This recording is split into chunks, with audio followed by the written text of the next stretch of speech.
married to a paralyzed millionaire by contract. But her touch awakened more than his heart. Hello everyone. Before we begin today's story, I have a small favor to ask. Please hit subscribe and turn on the notification bell so you never miss our channel's new videos. It is quick, free, and the best way to support us in bringing you more dramatic stories. Your support means the world to us. Where are you watching from? Drop your city or country in the comments below. Thank you very much. Now, let us return to our main character. It began on a quiet Thursday morning when the most unbelievable marriage contract in New York City was signed. A silver pen scratched across thick paper, echoing in the stillness of a lawyer's office. The bride's hand trembled slightly. Her name, Lena Myers, looked too small beside the bold signature of the man sitting across from her. Ethan Carter, 33 years old, heir to a billion-dollar tech empire, and completely paralyzed from the waist down. "You may now kiss your husband," the lawyer said dryly. Neither of them moved. The air seemed to tighten around them, heavy with unspoken rules. Lena's heart pounded. She was 26, a nurse's aide whose mother was dying of heart failure. She had promised herself she would never sell her dignity for money. Yet here she was, wearing a plain white dress in a marriage without love. 1 year. That was the deal. If she played her role as Ethan's legal wife for 12 months, the hospital would receive a donation large enough to cover her mother's treatment. But there was one clause buried deep in the paperwork, one that made her pause every time she thought about it. If she ever tried to leave before the year was over, she would owe him everything, every cent of the medical fund, plus damages for emotional betrayal. It was cruel. It was absurd. And still, she signed. Outside, the city was bathed in winter sunlight, the kind that looked warm but bit cold against your skin. Paparazzi waited near the courthouse steps, shouting Ethan's name. Flashbulbs exploded as Lena helped him into his wheelchair. One reporter yelled, "Mr. Carter, is this a publicity stunt? Did you really marry your nurse?" Ethan's expression did not change. He simply said, "No comment," and let Lena push him toward the waiting car. Inside the limousine, silence filled the space between them. She could feel his gaze on her reflection in the window, sharp and unreadable. Finally, he said quietly, "You do not have to look so scared. I am not the monster people say I am." Lena met his eyes through the glass divider. "Then why does it feel like I just made a deal with one?" The car rolled forward through Fifth Avenue traffic. Outside, life went on, taxis honking, people laughing, couples holding hands. Inside, two strangers sat side by side, bound not by love, but by paper. When they reached the mansion, the staff lined up in perfect order, their eyes flicking from Ethan to her. One of them whispered just loud enough for Lena to hear, "The poor girl actually did it." She pretended not to notice. Ethan's home was nothing like she expected. It was beautiful but sterile, like a museum frozen in time. He motioned toward a large spiral staircase. "You will find your room upstairs," he said. "Mine is on the ground floor. That should make things easier for both of us." She nodded, clutching the hem of her dress. Before she could leave, his voice stopped her again. "Lena, remember the rule. We are married only on paper. No emotions, no pity, no pretending otherwise." She forced a smile. "Of course, Mr. Carter. I am very good at following rules." But as she climbed the staircase, her pulse drummed in her ears. Something about this arrangement was not as simple as it seemed. Why would a man who claimed to hate pity choose to marry a stranger instead of fighting his family in court? What was he really trying to hide behind those gray eyes and that quiet, commanding tone? The door closed softly behind her. Downstairs, Ethan sat alone in his wheelchair, staring at the fading imprint of her signature on the contract. A single line at the bottom caught his attention, one that no one else had noticed. Clause 7. In the event of recovery, all terms are subject to renegotiation. He smiled faintly, a secret flickering behind his calm face. And somewhere upstairs, Lena shivered without knowing why. The morning after their silent wedding felt colder than any winter storm. Lena woke up in a room that was twice the size of her old apartment, but it felt smaller, tighter, filled with someone else's air. The curtains were drawn, the walls painted in soft ivory, and every surface seemed to whisper, "You do not belong here." Downstairs, the faint hum of wheels glided over the marble floor. She peeked through the stair railings. Ethan was already awake, seated by the tall window, the morning light cutting across his face. A newspaper rested on his lap, untouched. His eyes did not move as she walked closer. "Good morning," she said softly. He replied without looking up. "The staff will bring breakfast. You do not need to play the caring wife." "I am not playing." she answered quietly. It is just polite. He looked at her then, a slow turn of his head, one brow slightly raised. Polite, he repeated, as if the word were foreign. Around here, politeness usually means pity. Quote. Lena sat down across from him, the table between them wide enough to be a wall. Silverware gleamed under the chandelier. A maid poured coffee, the smell rich and bitter. Lena reached for the cup, her hand trembling. She had served hundreds of patients before, men broken by accidents, soldiers missing limbs, women who forgot their own names. But nothing felt like this. Ethan was not a patient. He was a storm held inside a man who refused to move. He caught her staring and said, "You are wondering why I married you." She froze. He folded the newspaper slowly. "Because sometimes appearances are worth more than truth. My board of directors needs to believe I am stable. A married man looks stable." "That is it?" she asked. "That is all."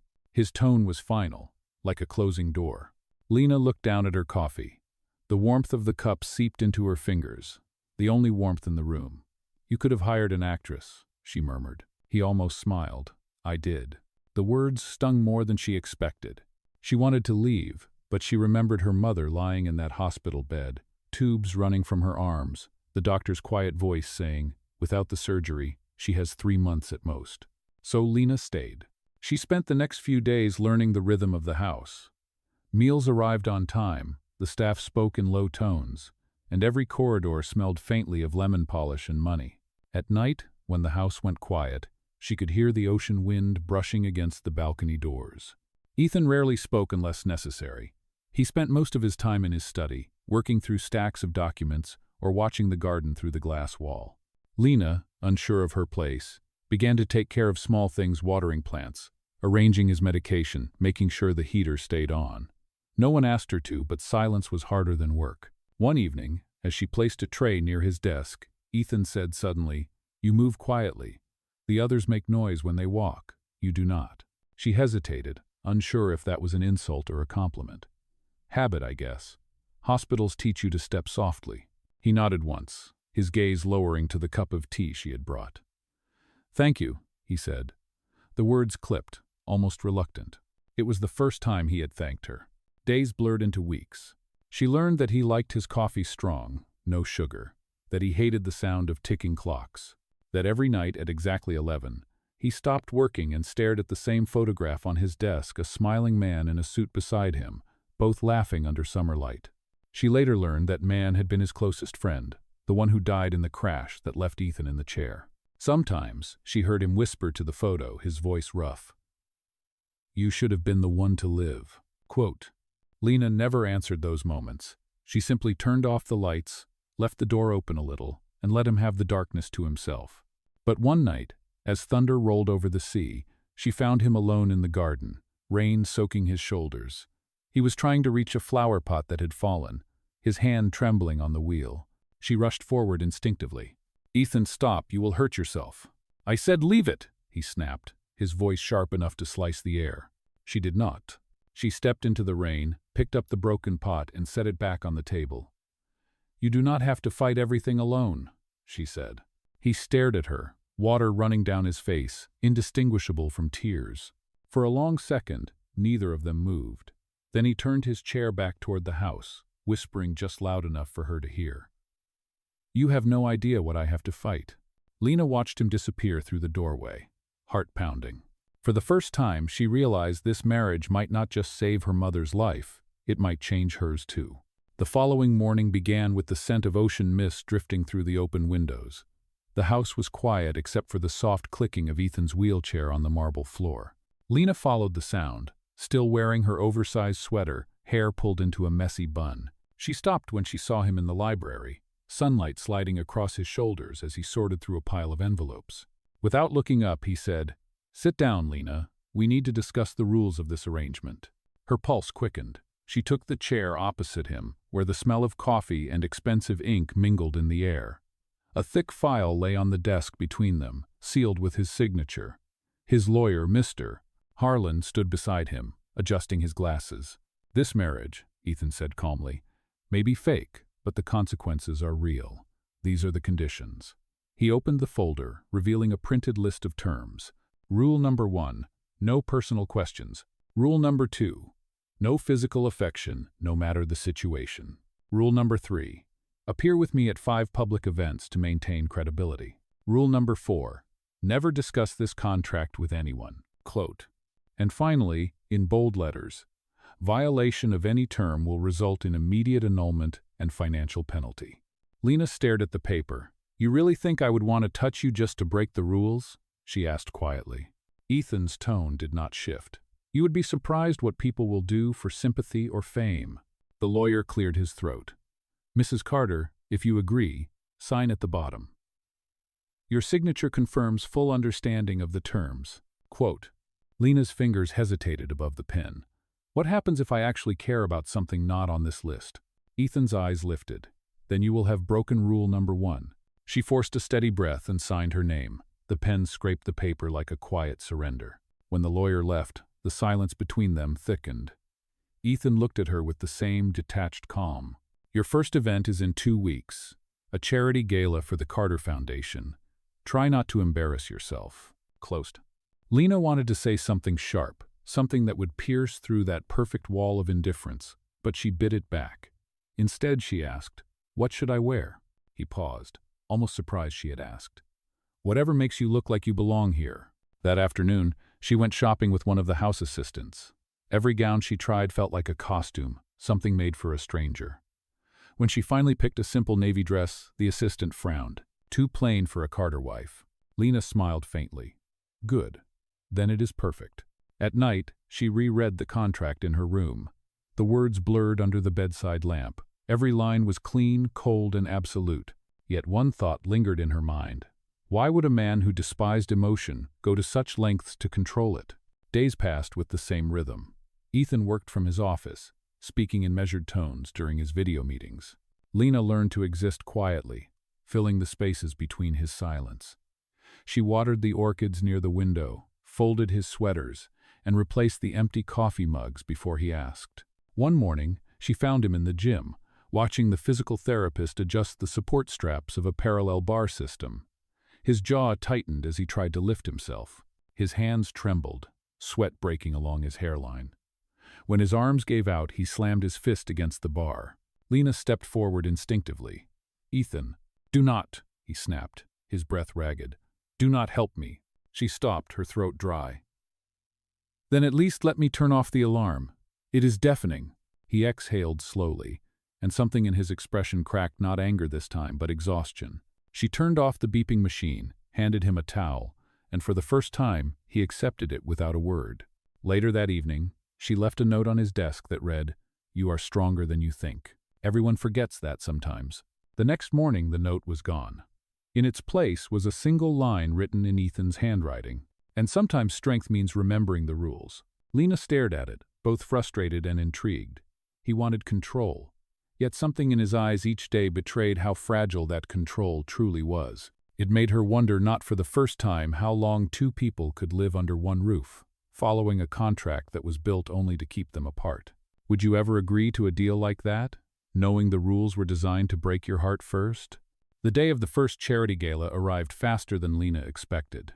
The Carter Foundation's annual winter fundraiser was the most anticipated event of the year, filled with politicians, investors, and celebrities dressed in flawless black-tie perfection. She stood before the mirror in her room, the navy gown she had chosen clinging elegantly to her frame, her hands trembling as she fastened the simple silver clasp at her neck.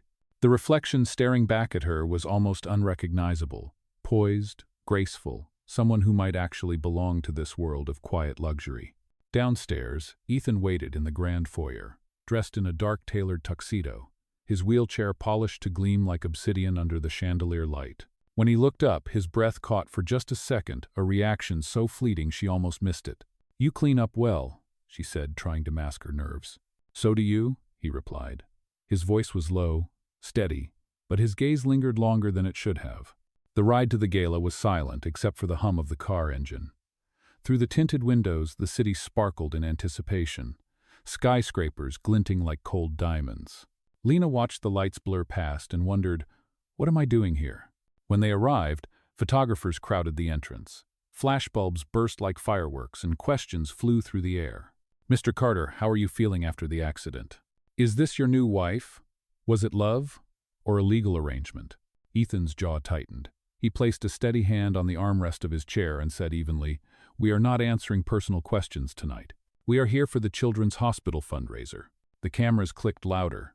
Lena felt his hand brush hers briefly, a gesture so small, yet it grounded her. She smiled politely and followed his lead inside. The ballroom shimmered with crystal lights and gold accents. The orchestra's melody filled the air as servers glided between tables. Lena could feel eyes following her every move, curiosity, judgment, whispers hiding behind champagne glasses. She inhaled deeply, forcing herself to stand taller. Ethan guided her to the main table. "Remember the rules," he murmured. "Smile, speak when necessary, and do not let them see through you." But as the evening unfolded, it was Lena who surprised him. When a board member's wife made a sly remark about pretty charity brides, Lena smiled gently and replied, "Sometimes, kindness looks like luck from the outside, but it takes strength to stand beside someone the world does not understand." Quote. The woman blinked, speechless. Ethan's lips twitched the faintest ghost of admiration. As the dinner progressed, Lena found her rhythm. She spoke to guests about the hospital wing being funded, her voice calm and sincere. People began to soften, drawn in by her authenticity. For the first time, Ethan saw the whispers die down, replaced by genuine attention. Later that night, when the lights dimmed for the auction, Ethan leaned closer. "You handled them better than I expected." She smiled. "I have spent years around difficult patients. Board members are not that different." He chuckled softly, and the sound surprised them both. When the event ended, they stepped out into the cool night air. The noise of the crowd faded behind them. For the first time since the contract, silence between them felt natural, almost comfortable. In the car, Lena glanced at him. "You did not have to defend me back there," she said quietly. "I did not do it for you," he replied. But his eyes betrayed him. Something unspoken flickered there, something uncertain. As the limousine glided through the sleeping city, a light rain began to fall, tapping softly against the windows. She turned her face toward it, lost in thought. Somewhere deep inside, something had shifted. The lines of their contract, the cold, deliberate boundaries, suddenly felt blurred. When they reached home, Ethan paused at the doorway. "Good work tonight," he said, his tone unreadable. "Thank you," she replied, then hesitated. "You were not so bad yourself." He almost smiled. Upstairs, as she removed her earrings, Lena caught her reflection again, the same gown, the same face, but her eyes looked different now. This time, there was a question behind them. What happens when a fake marriage starts to feel real? The week after, the gala felt strangely quiet. The mansion that once felt like a cage now carried an unfamiliar calm. Lena moved through the rooms with less hesitation, the sound of her footsteps no longer echoing in fear. The staff had begun to treat her differently, not like an outsider, but like someone who might actually belong. Ethan, however, had become even more distant. He buried himself in work, spending hours in his office on video calls and documents that never seemed to end. Yet something in his manner had softened. When Lena brought him coffee, he no longer ignored her presence. Sometimes he even asked small, ordinary questions: how her mother's treatment was going, whether she was sleeping well. They were simple words, but they felt like the beginning of something human. One rainy afternoon, while arranging flowers in the foyer, Lena overheard raised voices from the study. A man's tone was sharp, irritated. "You are wasting time, Ethan. This marriage nonsense will not save your position. The board is growing restless." It was his older brother, Charles Carter, the company's acting chairman. Lena froze behind the door. Ethan's reply was calm but cold. "You are not worried about the company, Charles. You are worried about the inheritance clause. You have been waiting for me to fail." Charles scoffed. "You are a fool if you think that girl beside you will change anything. A nurse pretending to be a wife? It is pathetic." Lena's stomach tightened. She stepped back before they noticed her and retreated to the hallway. The words stung, not because they were cruel, but because part of her feared they were true. That evening, Ethan found her sitting by the window, her fingers tracing the raindrops on the glass. "You heard him, did you not?" he asked quietly. She turned to face him, unsure what to say. "He thinks this marriage is a mistake." Ethan wheeled closer, his expression unreadable. "He always thinks that when he is not the one in control." "But is he wrong?" she asked. "This is not real, Ethan. I am here because of a contract. Because you needed someone to play a role." He looked at her for a long moment. And yet you played it better than anyone expected." The remark was half compliment, half confession. Their eyes held for several seconds before he looked away. "Do not let him get to you," he added. "Charles thrives on doubt." Close. Later that night, while Ethan worked in his study, Lena walked through the quiet halls. On the wall hung framed photos of the Carter family, formal portraits of power and perfection. Only one photo was different. It showed Ethan years ago, laughing beside a man in uniform. The same man from the photo on his desk, the friend who had died in the crash. A sudden thunderclap startled her. As the lights flickered, she noticed a small storage door slightly ajar at the end of the hall. Curiosity drew her in. Inside, stacked boxes were labeled Legal Archives. One folder lay open on top, the corner marked with her name. She picked it up. Inside was a copy of their marriage contract and an amendment she had never seen. The last page bore a new clause, handwritten in Ethan's precise style. In the event of renewed mobility, all financial claims by the spouse shall remain intact. Her breath caught. It was a protection for her, not him. She closed the folder quickly, guilt mixing with confusion. Why would he do that? When she returned to her room, Ethan was waiting by the doorway. He must have seen the folder in her hands. His expression was calm, but his eyes were searching. "You went looking for answers," he said quietly. "I found something I was not supposed to see," she admitted. "Why did you add that clause?" "It helps me, not you." He hesitated, his voice low. "Because I did not want you to stay here out of fear. I wanted you to have a choice." For the first time, Lena saw the truth beneath his controlled exterior, not just the pride, but the loneliness. Outside, thunder rolled again, and the rain fell harder against the glass. She looked at him, her voice barely a whisper. "Maybe I chose wrong, or maybe I just did not realize what I was choosing yet." Neither spoke again. The silence between them was no longer cold, it was trembling, alive, filled with something they could not yet name. The next morning, sunlight spilled through the tall windows, chasing away the last trace of the storm. Lena barely slept. Every time she closed her eyes, she saw Ethan's face, the look of quiet guilt when he admitted why he had added that clause. It was not business. It was something deeper, something she was not ready to name. At breakfast, he was already waiting, a cup of black coffee in front of him. The usual tension was gone, replaced by a silence that felt strangely fragile. She poured tea for herself and tried to pretend it was just another morning in their perfectly rehearsed arrangement. "I will be at the rehabilitation center this afternoon," Ethan said finally. "Dr. Bennett believes we can start balance work again." Lena looked up. "That is good news." He nodded, eyes lowering to his cup.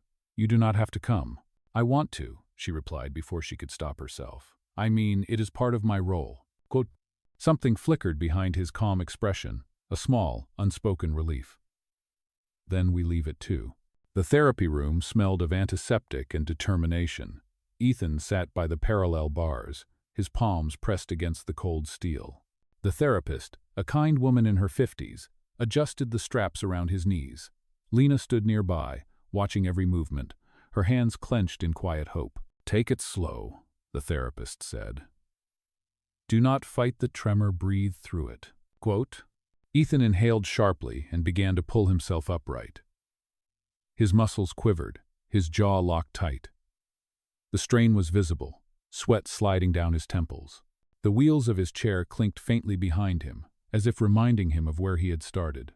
Lena's heart pounded with every inch he gained. "You can do it," she whispered, "one step at a time." He stumbled, caught himself, and for the first time in months, stood on his own. It lasted only a few seconds, but it was enough to draw quiet applause from the therapist. Lena covered her mouth, tears burning behind her eyes. When it was over, Ethan sat back down, exhausted but breathing hard, a faint smile crossing his lips. "I suppose that counts as progress." "It counts as a miracle," she said softly. On the drive home, neither spoke. The city passed outside the window-gray skies, streaks of fading rain. The world moving as if unaware that something extraordinary had happened in a quiet rehabilitation wing. That night, Lena brought dinner to his study.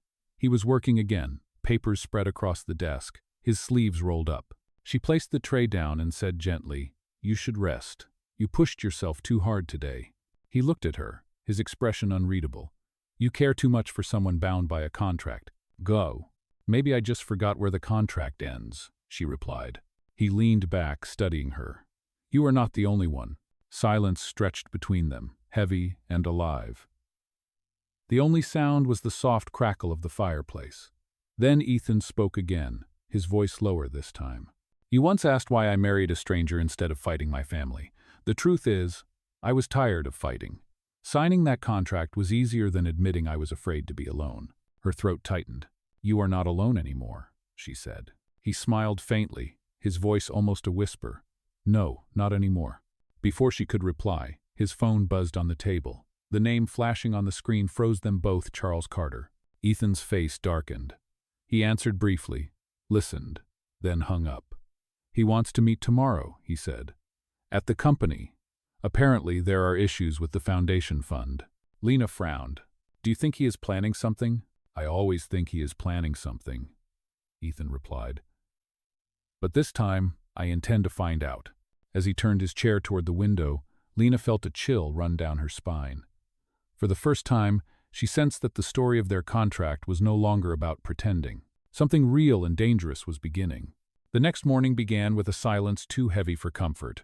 Ethan had not spoken much since Charles's call, and Lena could feel the tension building beneath his calm surface. The house staff moved quietly, sensing the storm that might come. By noon, the car was ready, sleek and black, waiting to take them to Carter Industries headquarters, a building that looked more like a fortress than an office. Lena sat beside him in the car, her fingers clasped tightly in her lap. Do you want me to go in with you? She asked. Yes, he replied simply. If Charles plans what I think he does, your presence might matter more than you realize. The city skyline loomed ahead, steel and glass glittering under the winter Sunday. When they entered the lobby, whispers followed them, executives pretending not to stare, assistants lowering their voices. Ethan's wheelchair glided over the marble floor with a quiet confidence that dared anyone to look down on him. Charles was already waiting in the boardroom. His smile was thin, rehearsed. Brother, he greeted, and the lovely Mrs. Carter. How touching that you brought your actress today. Lena stiffened, but Ethan's tone stayed calm. Let us get to the point, Charles. Charles pushed a folder across the table. The foundation's financials. It seems there are irregularities, donations unaccounted for, transactions routed to personal accounts. The board wants answers. Ethan opened the folder. The documents were damning, but the handwriting on the authorizations, she recognized it immediately. This is not possible, Lena said. That is not Ethan's signature. Charles smirked. And yet the evidence says otherwise. Perhaps your nurse-turned-wife has been signing more than prescriptions? The words cut deep. Ethan's voice sharpened. Careful, Charles. Oh, I am only stating what everyone is whispering, Charles replied smoothly. The contract marriage, the sudden involvement in charity, convenient timing. Lena's cheeks flushed, but she stood firm. You forged these, did you not? Charles laughed softly. That is a bold accusation from someone who was once paid to play a part. Before Ethan could respond, a security officer entered, carrying another folder. Sir, accounting sent over the original access logs, he said. These were pulled from the Foundation's digital system. Ethan took it quickly. The timestamps showed login activity from Charles's personal ID during the missing transactions. The room went still. Charles's smirk faltered. That proves nothing. Anyone could have... Enough, Ethan said, his voice rising for the first time. You have used my accident, my absence, and my weakness to steal. You thought I would never return to this building. Lena stepped closer to him, her voice calm but resolute. And yet here he is standing again. Not because of your pity, but because he refuses to let you destroy what he built. The room erupted in whispers. Ethan's hand gripped the armrest tightly, anger and control balanced in perfect measure. You are finished, Charles. The board will see the logs, and the police will have the rest. Charles's mask cracked. You will regret this, he hissed before storming out. For a long moment, silence filled the space. Then Ethan exhaled slowly, the weight of years lifting from his chest. He turned to Lena. You should not have spoken like that. He could have... Someone had to, she said softly. You have been silent too long. Ethan looked at her, the faintest hint of a smile breaking through. You have more courage than most people I know. As they left the building, the late afternoon sun broke through the clouds, warm and defiant. In the car, Ethan was quiet again, but not distant. His hand rested lightly on the edge of hers, as if anchoring himself to the only truth he trusted now. When they reached home, He paused before entering. "Lena," he said quietly, "thank you for not walking away when it got ugly." She looked at him, her heart beating faster. "I would not walk away from what feels real." For a brief second, their eyes met and held. Then he nodded, wheeled forward into the dim light of the hallway, and closed the door behind him. That night, Lena stood by her window, watching snow begin to fall again. For the first time, she was not sure where the contract ended and where love had quietly begun. The following days passed in an uneasy calm. The scandal at Carter Industries spread fast through the media. Headlines praised Ethan for exposing corporate corruption, but inside the mansion, quiet tension lingered like a shadow that refused to leave. Lena could see it in his eyes each morning. He had won the battle, but not the peace. The house staff whispered about lawyers and board meetings. Every night, Ethan locked himself in his study, taking calls long past midnight. Lena brought him tea he never drank. The light under his door stayed on until dawn. One evening, she finally gathered her courage and knocked. "Ethan, you need to rest," she said. He looked up, dark circles under his eyes. "Rest comes after this is over." "It will never be over if you keep chasing ghosts," she said gently. "You already proved the truth. Charles cannot hurt you anymore." He gave a faint, tired smile. "You do not understand. It is not about Charles. It is about what I let him take from me while I was too broken to fight." Lena stepped closer. "You are not broken anymore." For a moment, he looked at her, as if truly hearing the words. Then softly, "You always say that as if you believe it." "I do," she replied. He held her gaze for a long second, then exhaled. "You should sleep, Lena. Tomorrow will be different." She hesitated. "Different how?" But he did not answer. The next morning, the sky was gray and heavy with snow. Lena walked into the living room to find Ethan dressed, waiting by the window. He wore a dark coat, his expression unreadable. "I am leaving for the rehabilitation center," he said. "They are expanding my program. It may take weeks." Her heart sank. "You are leaving?" "It is the final stage of recovery. It is time." The words should have made her proud. Instead, they hurt. She tried to smile. "That is good, Ethan. You will finally walk again." He looked at her for a moment, before saying, "Lena, you have done more for me than you will ever know. When I come back, the contract will be over. You will be free." "Free?" The word echoed painfully. She nodded, hiding the sting behind her polite smile. "Of course, that was the plan all along." Quote. He nodded once, his eyes lingering on her before turning away. The car engine started outside. She wanted to say something to stop him, but the words never came. When the door closed, the mansion felt larger, emptier. The silence pressed against her chest. She walked upstairs to his study, where a faint scent of his cologne still hung in the air. On his desk, she found a small, folded letter sealed with his initials. Her hands trembled as she opened it. "Lena, if I return as the man I once was, it will be because of you. You reminded me that strength is not measured by movement but by will. Whatever you decide after this, know that you gave me back my life. E." Tears blurred the ink. She whispered to the empty room, "And what if I wanted to be part of that life?" Days turned into weeks. Snow melted into early spring. Lena continued her work at the hospital, her days filled with patience and long hours. Yet every night, she returned to that letter, reading it until the paper began to crease at the edges. One evening, as she walked home, a familiar car waited by the gate. Her breath caught when the door opened and Ethan stepped out, not in a wheelchair, but standing. His movements were steady, cautious, but real. He smiled when he saw her, the soft kind that reached his eyes. "You were right. I was not broken." Lena froze, unable to speak. He took a careful step toward her. "The program ended last week. I wanted to tell you in person." She blinked, her voice trembling. "And the contract?" He looked at her with quiet certainty. "Let us tear it up, unless you still think this was only a deal." For a moment, neither moved. The air was cold, but her heart was warm. Finally, she whispered, "No, it was never just a deal." Ethan smiled again. "Good. Then let us start something real." Quote. And when she took his hand, it was no longer a contract, it was a promise neither of them needed to sign.